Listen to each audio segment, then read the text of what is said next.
Nous démarrons donc ce numéro par Bokonoscope et c'est Bokono Pays qui commence. Bokono Pays, bonjour, merci d'être là. Nous allons attaquer cette rubrique aujourd'hui avec le signe Samedi. Bonjour. Le signe d'aujourd'hui, c'est le signe Samedi. Samedi qui dit tout fait doit on est pour un canard clon. C'est coucou la bonne, c'est coucou bon vivant la bon vanon. Et donc samedi, et donc chobo ko pour les canons les pour grand pas quoi 5 pour les pour grand pas pour gon si ça boire au ben je vous mais pas 5 sacs votre boire au fodon font l'homme. Samedi. Qu'est-ce que ça veut dire? Samedi qui dit il fut un temps deux rois Adjahosu et Ayohosu sont des vrais amis. Et ils vivaient normal. Et au finish, Adjahosu est tombé malade et il a perdu ses yeux. Ayohosu, lui, il a perdu ses pieds, il est devenu handicapé. L'autre est devenu handicapé, l'autre est devenu aveugle. Et ils se sont rentrés dans la misère. Un jour, Ayohosu, lui, il a décidé d'aller voir Adjahosu. Comme lui n'a pas les pieds pour marcher, il n'a pas pu aller voir Adjahosu. Adjahosu, lui, il a perdu ses yeux, mais lui peut marcher. Un jour, il a décidé, il a pris un bâton et il a commencé par faire comme ça. Il a commencé par chercher les voies pour aller jusqu'à voir son ami Ayohosu. S'il sent qu'il y a des gens qui sont en train de parler sur la voie, il dit, mais Tilemi, où se trouve la maison de Ayohosu? Jusqu'à ce que les gens l'ont montré et il est allé dans la maison. Il a senti que les enfants sont en train de parler. Il a appelé les enfants, a dit, où se trouve votre papa? Les enfants l'ont amené chez le vieux Adjahosu. Adjahosu, quand lui, il est handicapé, il voit clair. Il a vu, il dit, ah, Adjahosu, c'est comme ça, toi aussi tu es devenu. Ah, et ils se sont attrapés. Ils se sont attrapés. Ouais. Il dit, ah, mais comment faire? Moi, je ne trouve plus rien à manger. C'est pourquoi j'ai décidé de te visiter. Adjahosu aussi dit, mais moi aussi, je vois, mais je ne marche pas. Je ne marche pas. Et ils ont commencé par discuter. Adjahosu dit, mais toi, tu sais qu'avant là, moi, je vais à la pêche. Il dit, oui. Maintenant, comment nous allons faire pour commencer par aller à la pêche pour trouver du poisson à manger? Adjahosu dit, non, moi, tu sais que moi, je suis handicapé. Toi, tu n'as pas les yeux. Comment on peut aller attraper les poissons? Les animaux sauvages vont nous dévorer. Et ils ont dit, Adjahosu a dit, non, on doit y aller. Il faut qu'on fasse appel à un babalao, à un Bokono, pour consulter d'abord. Le Bokono est venu, il a lancé son chapelet par terre, il a trouvé Samedi. Le Bokono a dit, c'est coucourant, bon, c'est courant, bon, vivant, bon, varon. Si les sacrifices appropriés sont exécutés. C'est-à-dire que l'handicapé va marcher et l'autre va voir. Et celui qui est handicapé dit non. Toi, qu'est-ce que tu racontes? On dit comment il faut faire pour trouver à manger. Toi, tu viens, tu parles de handicapé et yeux. Ce n'est pas ça qui nous a amenés chez toi. Et finalement? Et le Bokono lui a dit, d'abord, il faut exécuter le sacrifice pour voir ce que ça va donner. Et rapidement, ils ont cherché un fusil, un couteau, et ils ont attaché, ils ont cherché dans un assoir. Enfin, ils ont cherché les éléments, les ingrédients, ils ont fait le sacrifice. Maintenant, le Bokono leur a dit, c'est eux-mêmes qui ont déposé ces courriers attachés là. Aux différents endroits. Sur la fleuve. C'est-à-dire que c'est au bord du fleuve. Ouais. Et ils se sont allés.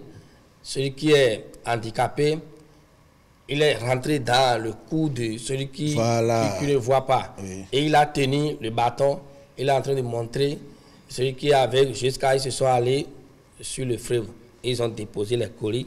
Ils se sont assis, commencé par discuter. girafe est apparu. Celui qui est handicapé a vu de loin, il dit ah.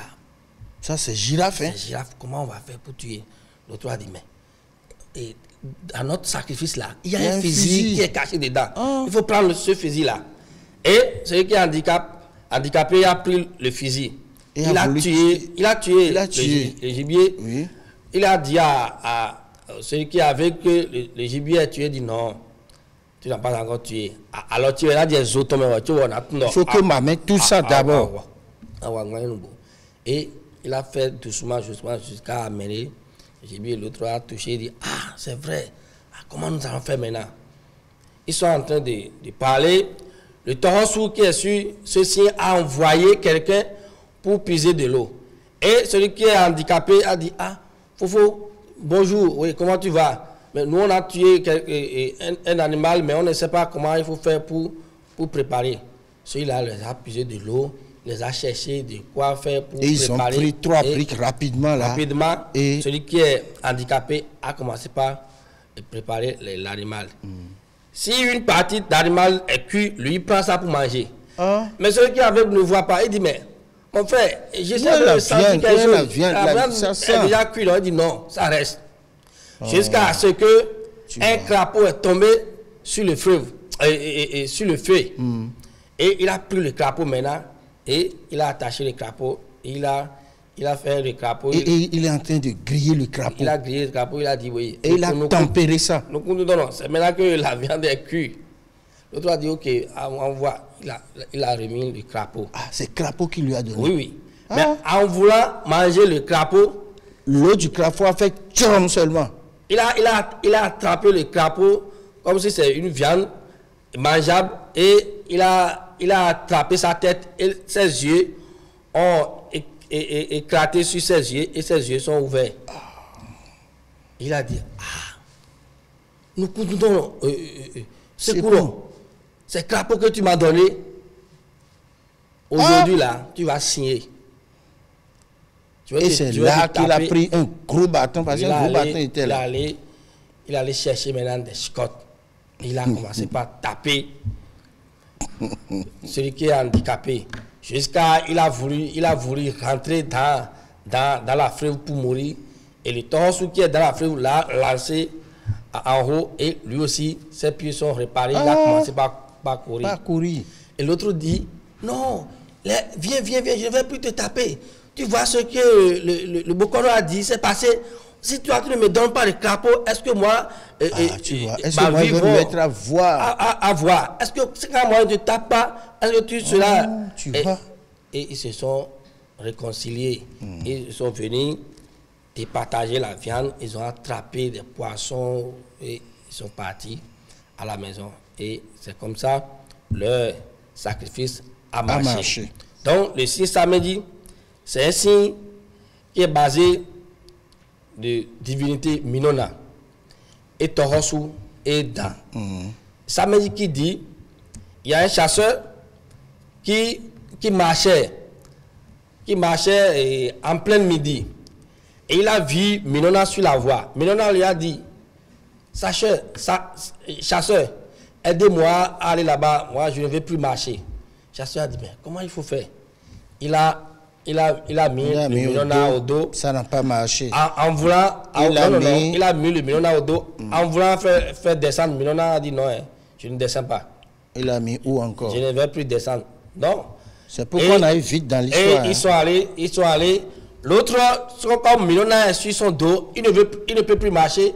Il a commencé par sentir des douleurs. Il est allé voir et Bokono lui a consulté. Le 6 samedi est sorti. Bokono lui a dit oui. Ce que tu vas faire, il faut acheter poule noire. Et tu fais avec calebasse. Comme Minona ne voit pas Bomio, il va descendre pour manger. Mais en vouloir manger, toi, tu vas fuir. C'est comme ça, il a préparé Bomio rapidement et il a mis ça dans le calebasse. Il a dit, non, il faut descendre, on va manger rapidement, je vais encore te mettre ça au dos. Minona a dit, ah ok. Et il est descendu en vouloir manger les Bomio, lui il a fui. Ce que vous parlez, C'est comme quand on met ton fille a mis Minona sur la femme. Premièrement, il a mis ça sur les bras. Minona a dit non, il ne veut pas rester là. Il a mis ça sur côté de cuisse. Minona a dit non, je ne veux pas rester là. Les gens vont me voir. Je vais rester dans les deux cuisses. Et à ça, je vais rester dans les deux à ça. Et à ça va mettre Didom. Voilà, c'est ça. Je vais rester dans les deux à ça et il y aura deux à ça qui vont me médire. Oui. C'est ça. À ça, les mères dans à ça, tête, à ça, où elle a médit domi. Et donc, ça médit, à ça médit. Ok. Voilà. Vraiment, le signe a été suffisamment décrypté. Je n'ai pas besoin de résumer. C'est que lorsqu'on parle du signe Saméji, ça rapporte surtout à la femme. Ça rapporte au nain. Ça a rapport à nos reines-mères. Ça a rapport à nos Iya Oshorunga. Ça a rapport à nos Minon. Et quand on dit ça, on dit Kankwibio. Donc nous avons demandé la maison, parce que c'est les Minon même qui vont nous autoriser à parler de ce sujet-là, parce que le grand sujet culturel tout à l'heure, ce sera Narihe. Et ce sujet, ça ne s'aborde pas comme ça. Mais je crois qu'elles nous ont autorisé à en parler rapidement. On ne va pas rentrer dans la profondeur. Merci. C'est eux qui nous donnent à manger. C'est elle qui nous donne à manger. Voilà. C'est elle qui nous donne la vie. Donc on ne peut pas venir parler n'importe comment des choses sur la page. C'est les initiés qui en parlent ici. Merci beaucoup, Bokono, pour le décryptage de ce signe.